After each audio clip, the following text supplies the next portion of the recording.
Imagine living 6 miles from the nearest town. No neighbors close enough to hear you. Just you, your family, and the land stretching out in every direction like a cold, indifferent sea. Now imagine finding footprints in the snow leading toward your home. But none leading away. What would you do? That is exactly what happened in the spring of 1922, deep in rural Bavaria, Germany, at a small, isolated farmstead known as Hinterkaifeck. And over a century later, no one has ever been charged. No one has ever confessed. And the perpetrator, or perpetrators, simply vanished. Stay with me. Because this one is unlike anything you've ever heard. The year is 1922. The Great War has been over for just 4 years. Germany is struggling, economically, emotionally, spiritually. In the countryside, people survive through hard work, community, and routine. But the Gruber farm, Hinterkaifeck, had never quite fit the mold of a normal community. The farm was home to 6 people. Andreas Gruber, the patriarch, aged 63.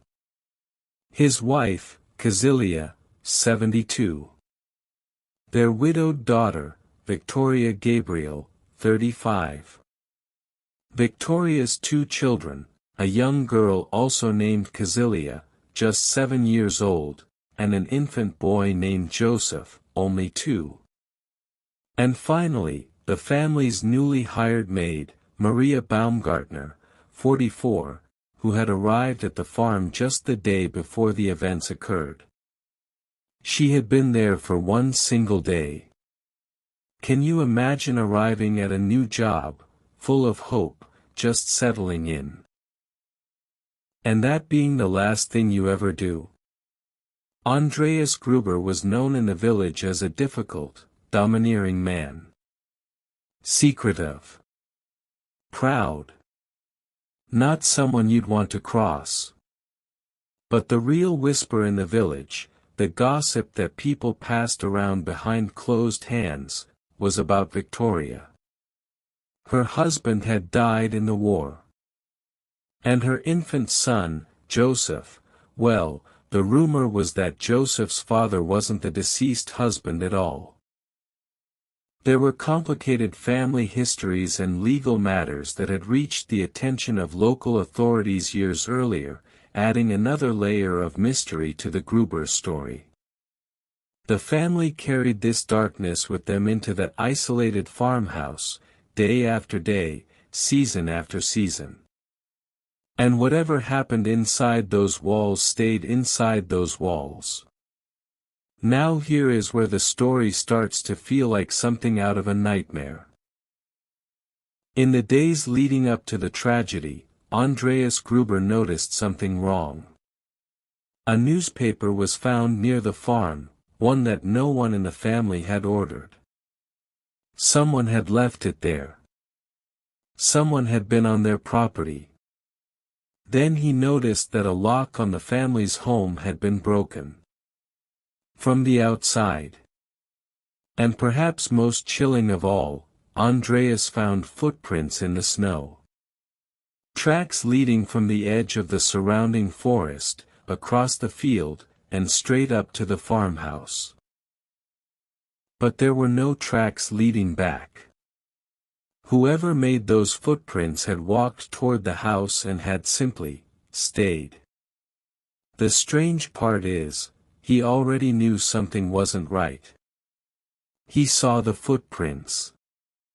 He even spoke about them openly in town, telling people he believed someone had been staying in his barn.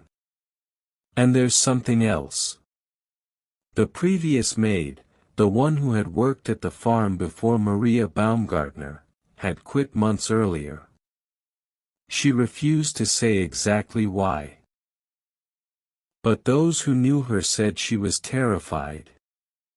That she felt a dark, suffocating presence in that house.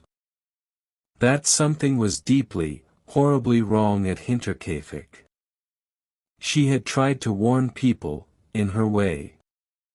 Nobody listened. It was late March. The end of winter.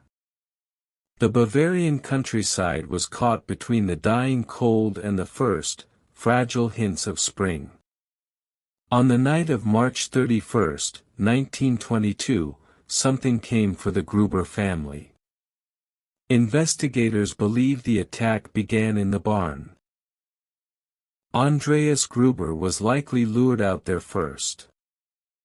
Then, one by one, the family members followed, perhaps each one called out by the assailant, perhaps each one stepping into the dark to check on the last person who hadn't returned.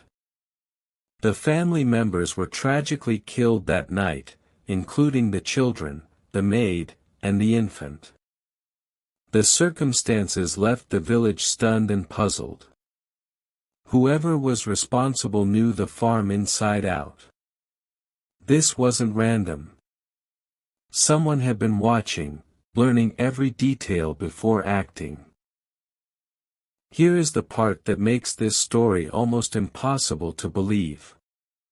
After the tragedy, it took several days before anyone realized something was terribly wrong at the farm. This delay added to the mystery, deepening the sense of unease surrounding the case. Over the following decades, more than 100 people were formally interviewed.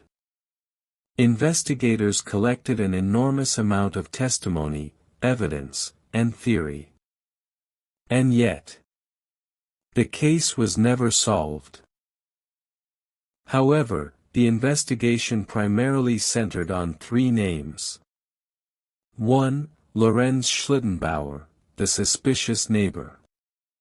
Lorenz is often considered the prime suspect due to his proximity and bizarre behavior after the crime. He was a neighbor who lived just 500 meters away. He had been in a relationship with Victoria, and it was widely rumored he was the father of young Joseph. However, their relationship soured when Andreas Gruber blocked their marriage. When the search party arrived, Lorenz reportedly entered the barn alone and began moving the bodies before police could arrive, effectively contaminating the scene. Witnesses also claimed he had a key to the front door, the same house key Andreas had reported missing days before the events. Schlittenbauer maintained his innocence for the rest of his life. He was investigated extensively. And in the end, nothing stuck. 2. Carl Gabriel, the ghost husband. Victoria's husband, Carl, was officially reported killed in the trenches of France during World War I in 1914. However, his body was never recovered, leading to a persistent local legend. Some believe Carl didn't die in the war. Instead, he may have deserted or been captured, eventually returning home to find his wife had a new child.